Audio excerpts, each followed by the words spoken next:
Lecture number second है और इस लेक्चर नंबर सेकंड में हम देखेंगे history of classification and historical resumes of systematic. पहले ही वीडियो में हमने आपको बताया बेसिक टेक्सोनॉमी क्या होता है, सिस्टमेटिक क्या होता है, लेकिन इसमें जो हम पूरा इसका इंट्रोडक्शन करेंगे उस साथ में आपको बताएंगे पूरी हिस्ट्री। ठीक है, तो टेक्सोनॉमी को आपको मैंने बता दिया एक ऐसी साइंस है जो ऑर्गेनिज्म की आइडेंटिफिकेशन मतलब पहचान, नॉमनक्लेचर, नाम देना और क्लासिफिकेशन, ठीक है ना, जैसे वर्गीकरण से डील करती है। ठीक है ना, तो ये इसकी हम हिस्ट्री की बात करें काफ़ी पुरानी है, जो एंशंट ग्रीक स्पेशली अगर हम एरिस्टोटल की बात करें, एरिस्टोटल से स्टार्ट होता है। टेक्सोनॉमी धीरे धीरे डेवलप हुई है, तो कई स्टेज से गुजरते हुए आज एक मॉडर्न साइंस बन चुकी है। तो हम पीरियड्स की बात करें, टेक्सोनॉमी की हिस्ट्री में 3 मेजर पीरियड्स जो हैं इसमें डिवाइड किया गया है। जो पहला पीरियड है फर्स्ट पीरियड, इसमें लोकल फोनाज का जो स्टडी करना होता है। सेकंड पीरियड में क्या हुआ, लीनियन एरा आया। उसके बाद थर्ड पीरियड में एम्पेरिकल या हम कह सकते हैं पॉपुलेशन अप्रोच आया। ठीक है, देखते हैं हम डिटेल समझते हैं। जब पहले पीरियड की बात करते हैं तो स्टडी ऑफ लोकल फ्योनाज, ये एरिस्टोटल का पीरियड था। एरिस्टोटल का जो पीरियड था 384 टू 322 BC, ये कहते हैं कि इन्हें जो है फादर ऑफ बियोलॉजिकल क्लासिफिकेशन कहा जाता है एरिस्टोटल को। ठीक है, सबसे पहले एनिमल्स के बीच सिमिलरिटीज़ और डिफरेंस को आइडेंटिफाई किया इन्होंने। एनिमल्स को डिवाइड किया, ब्लड वाले एनिमल्स को अलग डिवाइड किया, ब्लड के बिना एनिमल्स को अलग डिवाइड किया। आगे डिवाइड किया एग बेरिंग्स को और लाइव बेरिंग्स को। इंसेक्ट्स की बात करें, क्रस्टेशियंस, मोलस्का जैसे ग्रुप्स इंट्रोड्यूस किए। वर्टिब्रेट्स और इनवर्टिब्रेट्स जैसे कॉन्सेप्ट का बेस दिया। ठीक है, उसके बाद आते हैं हमारे पास कॉनराड गैसनर। जी हाँ, नाम आपने शायद पहली बार सुना होगा। जिन्होंने पहली बार सुना है वो जाने कि जो कॉनराड गैसनर थे 1516 टू 1565, इन्होंने एक बुक लिखी जिस बुक का नाम था हिस्टोरिया एनिमिलियम। 1548 में एनिमल्स पर अर्ली जो इनसाइक्लोपीडिया टाइप का जो काम है वो इन्होंने किया था। ठीक है, फिर आते हैं जॉन रे 1627 टू 1705, इन्होंने मैथोडिका एनिमिलियम 1693 में लिखी। स्पीशीज़ को टेक्सोनॉमी का बेसिक यूनिट डिफाइन किया और मॉडर्न क्लासिफिकेशन में बड़ा जो है इनका कंट्रीब्यूशन रहा है। उसके बाद हम बात करें कंट्रीब्यूशन टू बॉटनी, पर्ल डेवलपमेंट हम देख रहे हैं इसमें। थियोप्रेस्टस 370 टू 85 एरिस्टोटल के स्टूडेंट थे। इन्हें बुक लिखी De Historia Plantarum 480 plant species यहाँ पे इन्होंने देखी। प्लांट को क्लासीफाई किया ट्रीज़ में, श्रब्स में, अंडर श्रब्स में, हर्ब्स में। इन्हें ग्रैंडफादर ऑफ बॉटनी भी कहा जाता है। ठीक है, उसके बाद आते हैं डायोस्कोरस, ये Greek physician.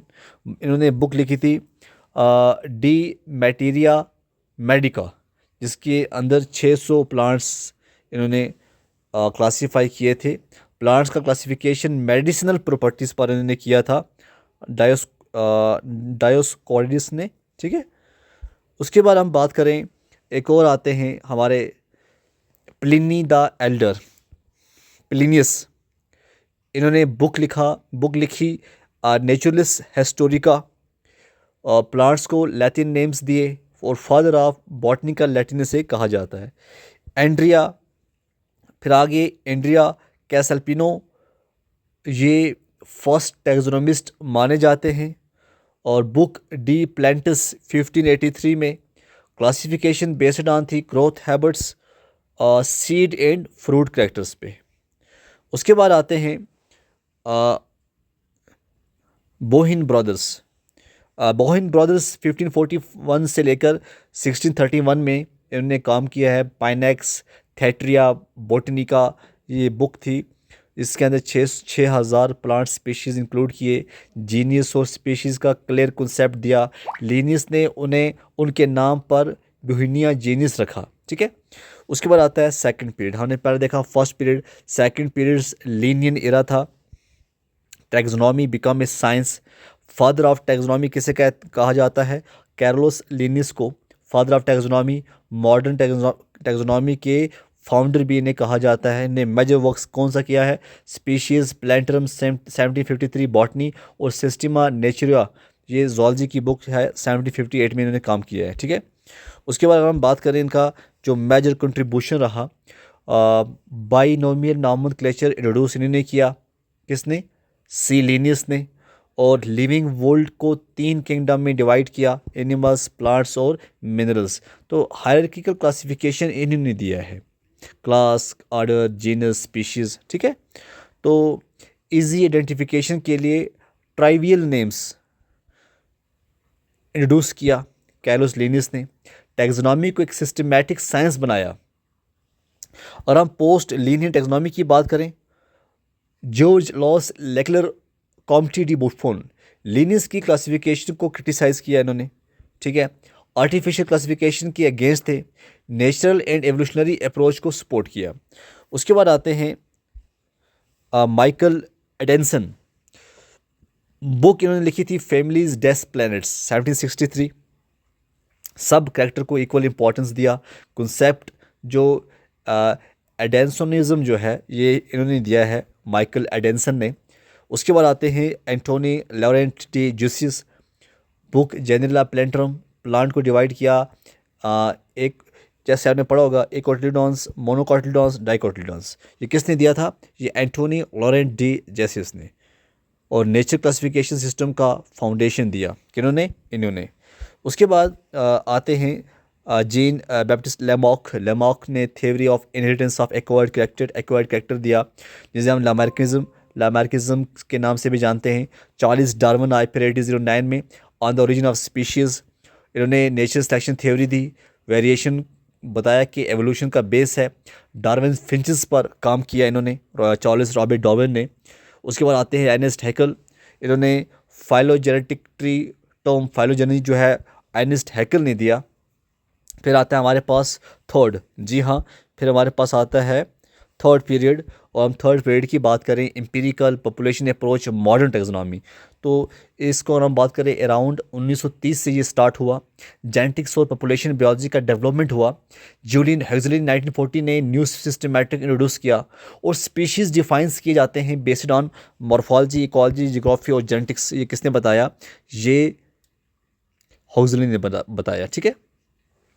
Branches of new systematic में अगर हम बात करें, न्यूमेरिकल सिस्टमैटिक, स्टैटिस्टिकल मेथड्स पर बेस्ड, बायोमेट्री भी इसे कहते हैं। फिर बायोकेमिकल सिस्टमैटिक आया, प्रोटोप्लाज्म के बायोकेमिकल एनालिसिस पर बेस्ड। फिर एक्सपेरिमेंटल सिस्टमैटिक आया, म्यूटेशंस और एवोल्यूशन एक्सपेरिमेंट यूज़ करते हैं, एवोल्यूशनरी यूनिट्स को समझने में हेल्प करते हैं। उसके बाद अगर हम बात करें, फिर टैक्सोनॉमिक कंसेप्ट दिए गए, बताया गया जो टाइप ऑफ कंसेप्ट, स्पीशीज़ को एक टाइप स्पेसिमेन से डिफाइन किया जाता है। वेरिएशंस जो है वो काम करता है। अगर हम पॉपुलेशन कंसेप्ट की बात करें, species equal two variable population. और मॉडर्न टैक्सोनॉमी में ज़्यादा यूज़ जो होता है पॉपुलेशन कंसेप्ट। तो उसके बाद हम देखें थोड़ा बहुत कुछ टिप्स हैं जो इंपॉर्टेंट हैं। जैसे एरिस्टोटल हम फादर ऑफ बायोलॉजी क्लासिफिकेशन, थियोप्रेस्टस की अगर हम बात करें, हम कहते हैं grand father of botany. Linnaeus को हम कहते हैं फादर ऑफ टैक्सोनॉमी। डार्विन को कहते हैं नेचर सिलेक्शन। और हक्सली हम कहते हैं न्यू सिस्टमैटिक। तो ये था एक आज छोटा सा लेक्चर जिसमें हमने इसका पूरा एवोल्यूशन देखा। ठीक है। और ये इम्पॉर्टेंट था, पता होना चाहिए कि इसका जो हिस्ट्री जो है, हिस्ट्री के साथ किस तरह से लिंक है टैक्सोनॉमी। तो हमने जो मोटा मोटा जो पढ़ने के काबिल था हमने वही डिस्कस किया है। ठीक है ना। तो आप जुड़िए हमारे साथ नेक्स्ट लेक्चर के लिए। तब तक के लिए खुदा हाफिज़।